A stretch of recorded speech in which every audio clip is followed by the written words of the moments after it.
आपने जो हंगामा देखा वही सोमवार दिन की सबसे बड़ी खबर है। अतिक्रमण हटाने पहुंचे अमले पर पथराव किए जाने के घटनाक्रम से आज के बुलेटिन में आपको अवगत कराएंगे।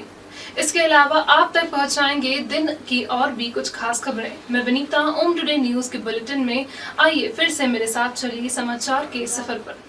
नगर निगम के पिछले हिस्से में नजर अली मील के कंपाउंडर के बीच बने एक मकान को हटाने के लिए सोमवार सुबह नगर निगम पुलिस और प्रशासन की टीम को खासी मशक्कत करना पड़ी।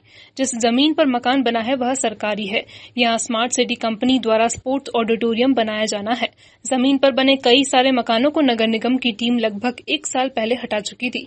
बीच में केवल एक मकान शेष रह गया था। सोमवार को नगर निगम का अमला पुलिस की टीम के साथ यहां पहुंचा और मकान हटाने की कार्रवाई शुरू की। यह मकान मदनलाल मेवाड़ा और उनकी पत्नी लक्ष्मी का है। मदनलाल के 4 बेटे राम सिंह, लाला, गुड्डू और जुगल का परिवार इस मकान में रहता है। प्रशासन ने 1998 में इन्हें 400 वर्ग फीट जमीन का पट्टा दिया था। परिवार बढ़ता रहा, इसलिए मकान के अतिक्रमण का दायरा भी फैलता रहा। इस परिवार को विस्थापित करने के लिए नगर निगम ने पवासा स्थित मल्टी में फ्लैट भी दिया है, मगर परिवार के लोग यहां से जाना नहीं चाहते। मकान तोड़े जाने की कार्यवाही के दौरान परिवार के लोगों ने मशीनें को रोकने की कोशिश की, पत्थर भी चलाए। पथराव में नगर निगम की जोन क्रमांक 2 की उपयंत्री साधना चौधरी को भी चोट लगी है। अतिक्रमण करने वाले परिवार के आक्रामक रुख के बाद पुलिस ने भी सख्ती अपनाई। इस घर में रहने वाले 9 लोगों को पुलिस ने गिरफ्तार कर लिया।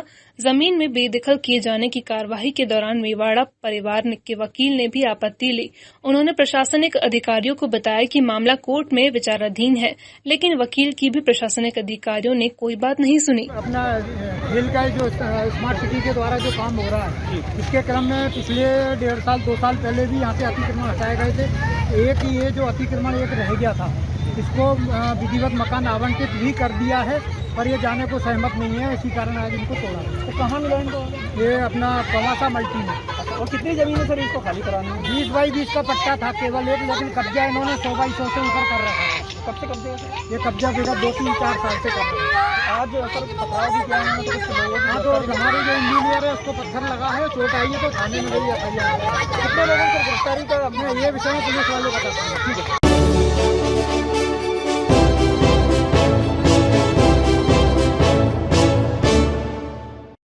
पुरुषोत्तम मंदिर के परिसर में स्थापित शिवलिंग को रविवार सोमवार के दरमियान कुछ बदमाशों ने क्षतिग्रस्त कर दिया। सुबह जब मंदिर में पूजन आरती का समय हुआ तब इस घटनाक्रम का पता चला। मंदिर परिसर में शिवलिंग खंडित कर दिए जाने की घटना की जानकारी मिलने के बाद अग्रवाल समाज के कई लोग यहां पहुंच गए थे। यह मंदिर और यहां की जमीन अग्रवाल पंचायत न्यास की संपत्ति है। चिमनगंज थाना प्रभारी जितेंद्र भास्कर भी मौके पर पहुंचे। लोगों ने उन्हें बताया कि यह क्षेत्र नशेड़ियों का अड्डा बन गया है। रात के वक्त यहां कई नशेड़ी जमा हो जाते हैं। आशंका है कि नशेड़ियों ने यह करतूत की है। थाना प्रभारी ने आरोपी के खिलाफ सख्त एक्शन लेने का भरोसा दिलाया है।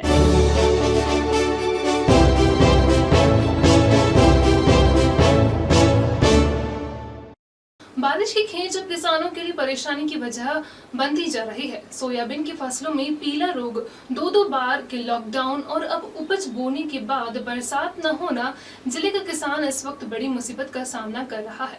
बारिश के लिए ग्रामीण इलाकों में कई तरह के टोटके शुरू हो गए हैं। गांव के पटेल को गधे पर बैठाकर गांव में ढोल ढमाकों के साथ सैर, ये भी एक टोटका ही तो है। बारिश के लिए उन्हेल में यह टोटका आजमाया गया है। उन्हेल में ही सोमवार को लोगों ने घरों के बजाय अपने खेतों पर जाकर खाना बनाया। परिवार के साथ इस खाने का भगवान को भोग अर्पित किया। मालवा में इस जतन को हम उज्जैनी कहते हैं। उज्जैन जिले में सोयाबीन का रकबा 4,80,000 हेक्टेयर का है। इसके आधे रकबे में बोवनी हो चुकी है, लेकिन बारिश नहीं होने की वजह से आधे में अब भी बोवनी का इंतजार है। खेत सूखे पड़े हैं। खुद किसान अपनी परेशानियों को किन शब्दों में बयां कर रहे हैं, आप खुद ही सुनिए।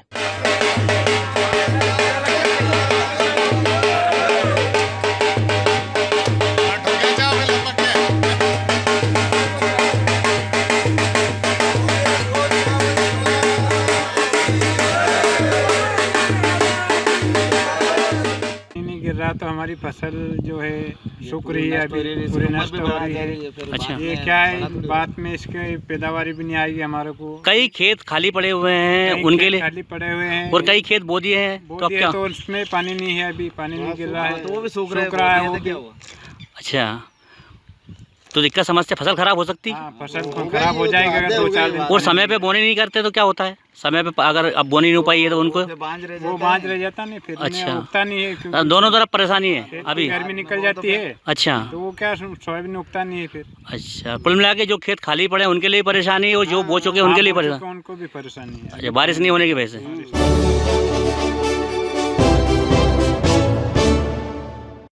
आगर रोड स्थित शहीद नगर में रविवार की शाम 32 साल के एक युवा ने फांसी लगाकर आत्महत्या कर ली है।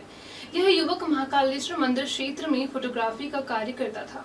शहीद नगर के मकान से पुलिस ने देर रात राकेश पिता नागूलाल राठौर का शव बरामद किया। राकेश यहां अपने मामा मामी के साथ रहता था। उसके मामा और मामी का कुछ महीनों के अंतराल में ही निधन हो चुका था। आशंका है कि उनके चले जाने के बाद राकेश खुद को अकेला महसूस करने लगा था और अवसाद ने उसे घेर लिया था। इसी वजह से उसने आत्महत्या जैसा कदम उठाया। ये कौन थे और किस कारण से इनकी मौत हुई? राकेश थे, मेरे मामा का लड़का ही है। मैं रात को पहुंचा जब वहाँ पर उन्होंने फांसी लगा ली थी।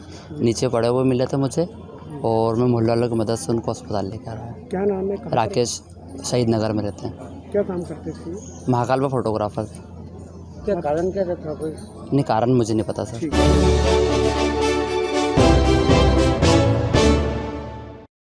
बोहरा समुदाय के अनुयायियों ने सोमवार को ईद उल जुहा का पर्व मनाकर देश और समाज की तरक्की के लिए दुआ मांगी। मज़ार नज़मी और हसन जी बादशाह की दरगाह पर जियारत भी की गई। मुस्लिम धर्मावलंबियों का ईद का त्योहार 21 जुलाई को है। इससे 2 दिन पहले बोहरा समाज ने ईद उल जुहा का पर्व मनाया। सुबह बोहरा समुदाय की मस्जिदों में ईद की नमाज अदा की जाने के बाद कुर्बानी की रस्म अदायगी की गई।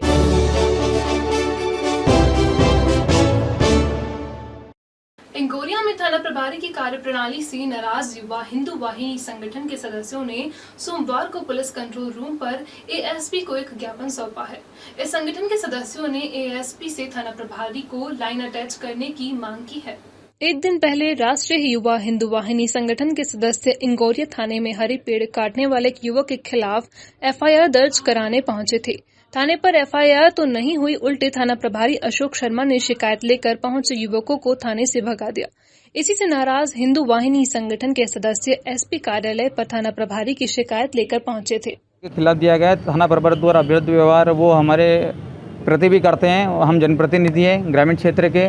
मैं ग्राम संयोजक हूँ आरएसएस का, राष्ट्रीय हिंदू वाहिनी जिला अध्यक्ष और काम दिनों से जिला प्रभारी हूँ। मेरे साथ अवैध व्यवहार थाना प्रभारी द्वारा किया गया है। मुझे और आम जनता के जो ग्रामीण क्षेत्र के जो लोग हैं वो कंप्लेन करने के लिए किसी की जाते हैं, उनके साथ भी उन्हीं का वही रवैया रहता है और वो लोगों के साथ अवैध व्यवहार करते हैं। मेरे साथ भी वही हुआ है और उन्होंने मेरे साथ भी वही किया है, जिसका हम कड़ा विरोध करते हैं। 2 दिन का हम एसपी साहब से निवेदन करते हैं कि 2 दिन के ऊपर उनके ऊपर कार्रवाई की जाए, क्योंकि उन्होंने थप्पड़ मारने के लिए उतारू हो गए, मारपीट करने के लिए वो हमारे साथ उतारू हो गए और जो उन्होंने हमारे साथ जो अवैध व्यवहार करा है उसका हम विरोध करते हैं और उन्हीं के लिए हम यहाँ पे ज्ञापन देने के लिए आए। मामला सामने आया है कि पुलिस के साथ भी आपने बदतमीजी की और दबाव में आप काम करवाना चाह रहे हो, तो क्या मामला है? नहीं, बिल्कुल सर, बिल्कुल कोई दबाव नहीं है और ऐसा कुछ भी नहीं है। हमने किसी प्रकार का एसपी साहब को, थाना प्रभारी साहब के ऊपर कोई दबाव कोई नहीं कहा, क्योंकि मैं तो फरियादी था।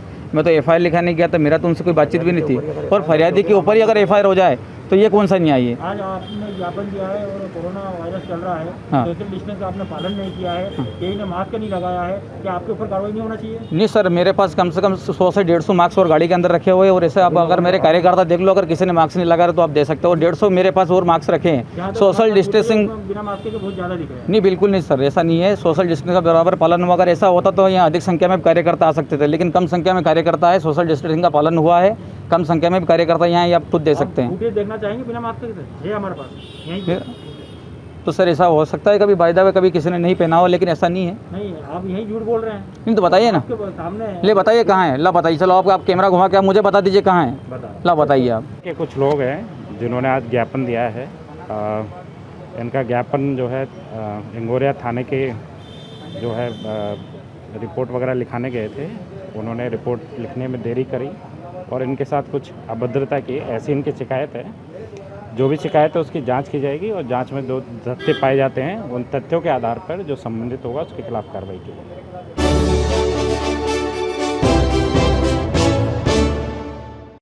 चार दिन के के अंतराल के बाद आखिरकार जिले में फिर से वैक्सीनेशन का काम शुरू हो चुका है।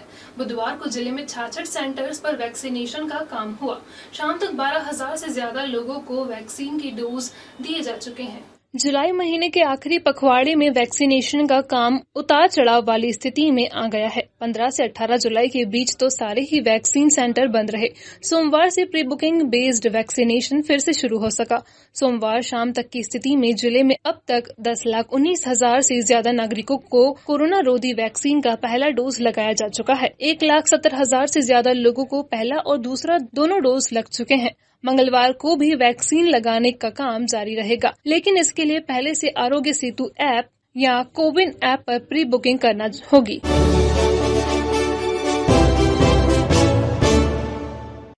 4 दिन के अंतराल के बाद आखिरकार जिले में फिर से वैक्सीनेशन का काम शुरू हो चुका है।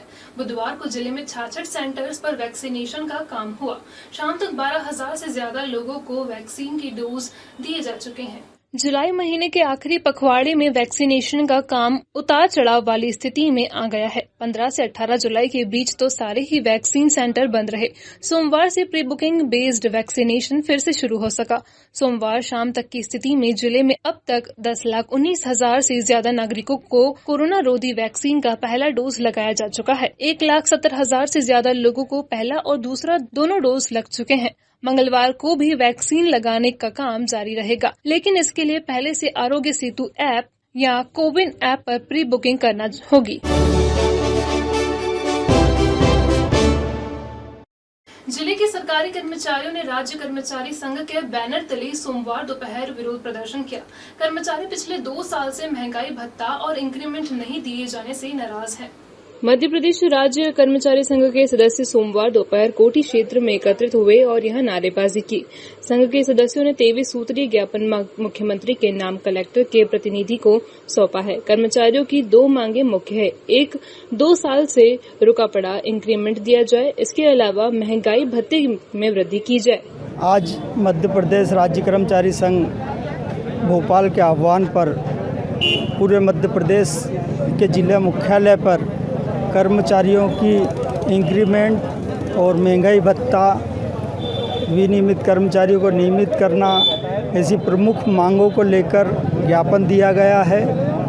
आज जिला कलेक्टर के माध्यम से माननीय मुख्यमंत्री जी के नाम यह ज्ञापन 23 सूत्रीय मांगों को लेकर दिया है और हमारी एक ही मांग है, निश्चिंतता से कर्मचारियों का शोषण ना हो। जो कर्मचारियों को नियमित इंक्रीमेंट और महंगाई भत्ता डीए जो लगता है वो प्रतिवर्ष अनुसार लगे।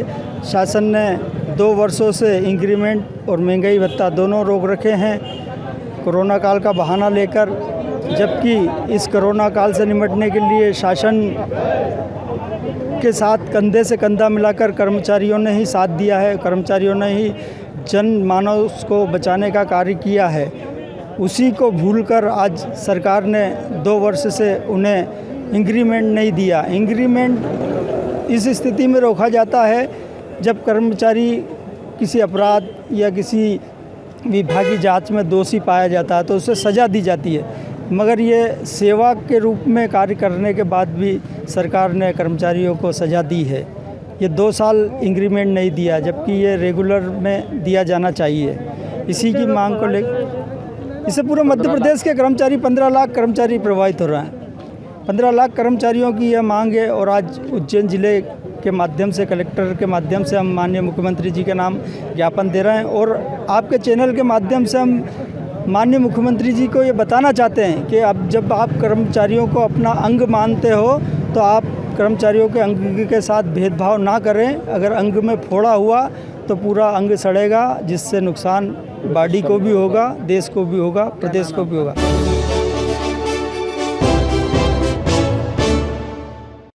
कोरोना की पहली और दूसरी लहर के दौरान लगातार फील्ड में तैनात रहकर समाज की सेवा करने वाले पुलिस अधिकारियों और समाजसेवियों का सम्मान किया गया।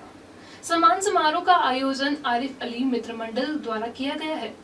समारोह में आरिफ अली मित्र मंडल के सदस्यों ने महाकाल थाना प्रभारी रहे अरविंद तोमर, थाना प्रभारी मुनेन्द्र गौतम, तरुण कुरिल, एसआई बल्लू सिंह मंडलोई, समाजसेवी हामिद अली मीर, आबिद अली मीर को साफा बांधकर सम्मानित किया गया।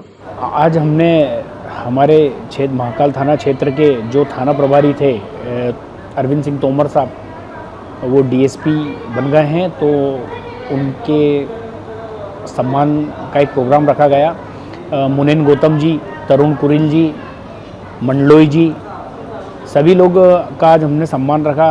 सब एसआई थे, टीआई हो गए। मुनेन गौतम जी महाकाल थाना प्रभारी हो गए, तरुण कुरिल जी नीलगंगा थाना प्रभारी हो गए। ये सभी वो अधिकारी हैं जो कहीं ना कहीं कोरोना काल में लोगों के लिए लगे रहते थे, 24 आवर्स अपनी ड्यूटी देते थे। आज जब इनको मतलब इनको जब अपने पद बढ़ाए, पदोन्नति हुई, तो हमने इनका स्वागत सम्मान समारोह रखा। टीआई अरविंद तोमर जी वर्तमान में भी डीएसपी हुए हैं और मुनेन गौतम जी महाकाल थाने में उनकी आमद हुई है। तरुण कुरिल जी नीलगंगा थाने के टीए बने हैं। तो आरी बड़ी मित्र मंडली द्वारा हम सभी ने आज उनका सम्मान समारोह होटल इम्पेरियल में आयोजित किया था, जिसमें सभी अधिकारीगण उपस्थित हुए।